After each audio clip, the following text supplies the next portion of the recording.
नमस्कार फ्रेंड्स, अन्नपूर्णा's किचनमध्ये तुम्हा सर्वांचं स्वागत आहे। आज मी तुम्हाला मसाला खिचडी रेसिपी बनवून दाखवणार आहे। त्यासाठी मी इथे 2 ग्लास तांदूळ घेतले आणि अर्धी वाटी डाळ घेतली आहे। ह्या दोघांना मिक्स करून घेते सर्वप्रथम आणि मग पहिल्यांदा मी ह्या तांदळाला आणि डाळीला स्वच्छ धुवून घेते। हे पहा, मी इथे तांदूळ आणि डाळीला स्वच्छ धुवून घेते। तांदूळ आणि डाळीला स्वच्छ धुवून झालेला आहे। 2 पळी तेल टाकून झाल्यानंतर तेल थोडंसं गरम झालेलं आहे। त्यानंतर मी त्याच्यामध्ये फोडणीसाठी जिरे टाकते। जिरे आणि मोहरी टाकून घेते। हे पहा, जिरे आणि मोहरी। हे पहा, त्यामध्ये मी जिरे आणि मोहरी टाकून देते। त्यानंतर मी हे कांदे टाकून देते, बारीक बारीक कापलेले। त्यामध्ये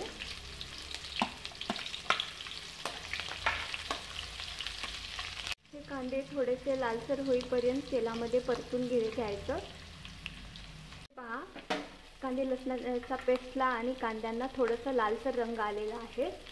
त्यानंतर मी त्यामध्ये ही हिरवी मिरची टाकून देते तेलामध्ये तळण्यासाठी। हिरवी मिरचीला तेलामध्ये जरासं परतवून घ्यायचं। त्यानंतर मी त्यामध्ये हे 1.5 चमचा मीठ टाकते।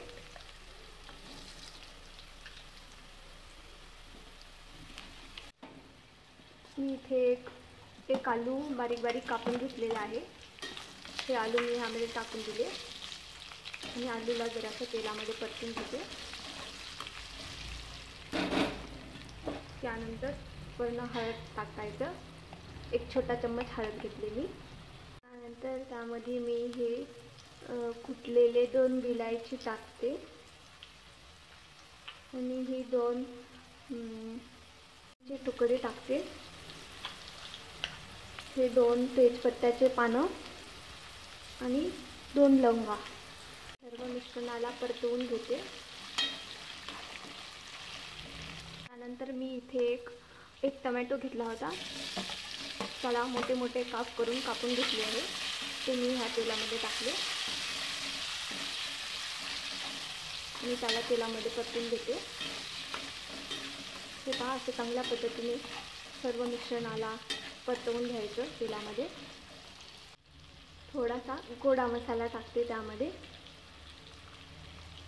हे पहा, पूर्ण भाज्या तेलामध्ये चांगलं परतून झालेल्या आहेत। नंतर मी हे कोथिंबीर टाकून घेते। तेलामध्ये पूर्ण भाज्या परतून झालेल्या आहेत। आता मी त्यामध्ये तांदूळ टाकून घेते। तांदूळ टाकून हलवून घेते। हळूहळू हलवायचं ह्याला, अशा पद्धतीने हलवून घ्यायचं सर्व तांदळाला। अशा पद्धतीने पूर्ण तांदळाला हलवून घ्यायचं, पूर्ण मिश्रण सगळीकडे लागेपर्यंत। हे पहा, पूर्ण मिश्रण सगळीकडे लागून झालेलं आहे। त्यामध्ये आता मी पाणी टाकते। मी ह्याच ग्लासाने 3 ग्लास तांदूळ घेतले होते, त्यामुळे मी ह्याच ग्लासाने 3 ग्लास पाणी टाकते।